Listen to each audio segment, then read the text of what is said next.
Hi, in part 3 in this video, as we can see in our pipe network, in our little diagram in the corner, um, we made an assumption in part 2 that we knew the height at node 0 and also the associated K value for the pipe segment between node 1 and the environment.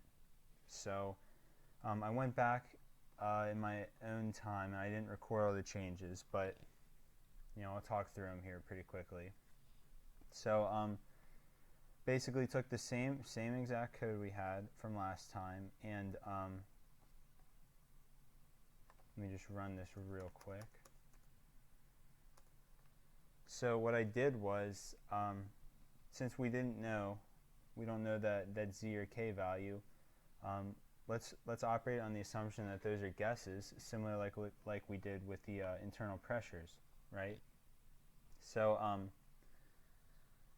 I went and did that, and as far as changes go, I'm gonna walk through the changes that I made. The first change I made was this internal P guess. This internal P guess right here.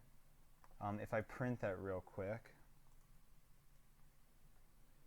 you can see that this array has a two-dimensional shape indicated by these two brackets. And for a later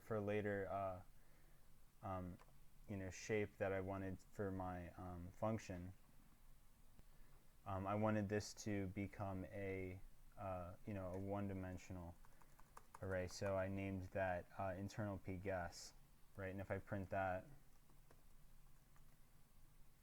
right, there's only one bracket now. So that'll make something called np.hstack a little easier to work with. So I'll move on over and show the idea behind that. So in part 2, for this function, we used to have it was called internal P here because that was the only guess we were working with. And now I've renamed this guesses because the parameter that we supply to this function now is going to contain a guess for those same internal pressures, along with a new guess for the height at node 0 and the K value for the pipe between node 1 and 3. So if we look over for the guesses that we're providing to this function, it's now contained in something called np.hstack. And what this does is it kind of anneals different arrays together and creates one array with a height of 1 or one row, right, in as many columns as is being annealed. At least for my case, since it's dealing with one-dimensional arrays. So, if we think about what I'll just show you what np.hstack looks like. If I go ahead and print this, right, it's basically annealing all these together. So we have our two internal pressures that are contained in pressure guess, and we're joining that with our Z guess and our K guess. So then going through our QNet function, we can refer to these values, and they'll be iteratively changed as we run this this root function. And I'll explain why this is least squares now instead of root in a second. And then in addition to what was the addition of our new internal pressure guess that was changing iteratively as we ran our root function and was being assigned to the internal nodes of our pressure array, we also have to assign our new guesses for our K value at node 1 to 3 and our height at node 0. So introducing all these new guesses, we're going to have to return, this function is going to have to return some extra things in order to make up for these two extra guesses. And this time, as we can see in our pipe network, we have the flows associated with nodes 1 to the environment and node 2 to the environment. So last time we actually didn't constrain these, and they were being changed in part 2, which is part of the reason why our the values we were getting in part 2 weren't true to the reality of this pipe network. So now, along with like we did in part 2, we constrained our internal net flows to be 0.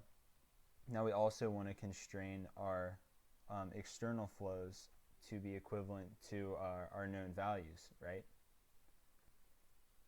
And moving forward here, I'll explain, from this point we're pretty much ready to solve for our roots and adjust our guesses and find the appropriate values.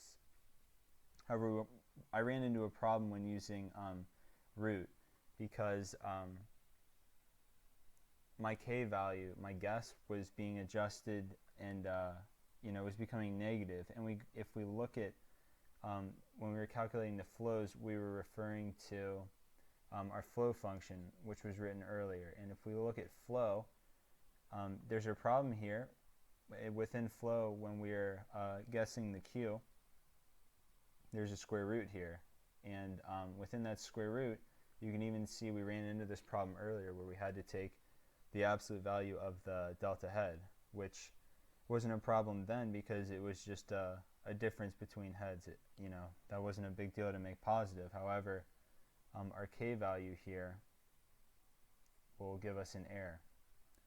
So that was a bit of a problem, and I was reading up on SciPy optimized root, and I couldn't find an easy way to, I was maybe looking for a way to constrain it, to force it to give me a non-negative value.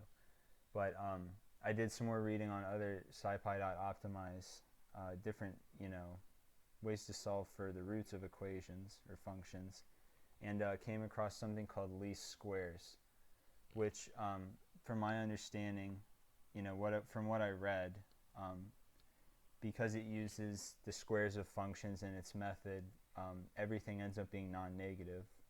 From what I've read, I didn't go in too deep because these appear to get pretty complicated. But in doing this, my function conversion, if I run that here, termination condition is satisfied, and now we are told, we got our internal pressures and our z value and our k value. So, we should expect these values to be close or similar to what we did in part 2, right? Because we were operating under the assumption that that z guess and k guess were actually pretty ideal guesses. So, going over here to our printed results, actually I'm going to take a pause here, and I'm gonna overlay the original results from part 2 side by side. Okay, so I'll bring that over here.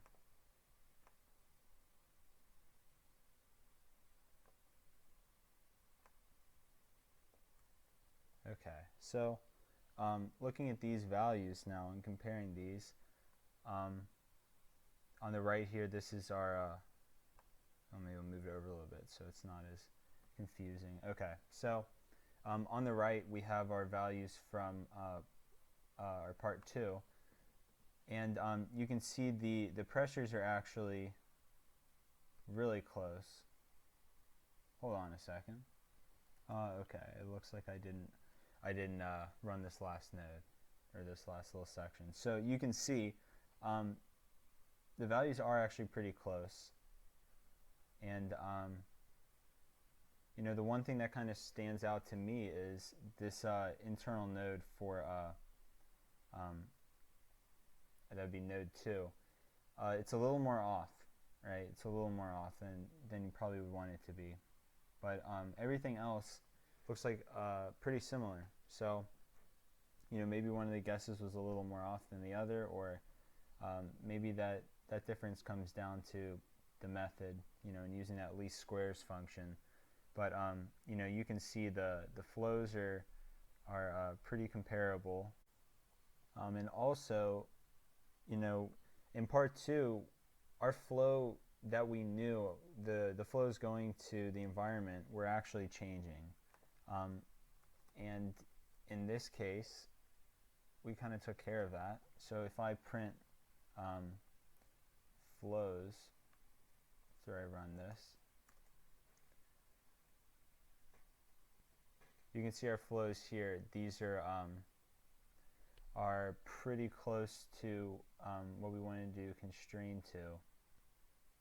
Although this one is a little bit off, but again, that could come down to some of the numbers we have, or perhaps the method. But this is the best way I could get this working. So thanks for watching.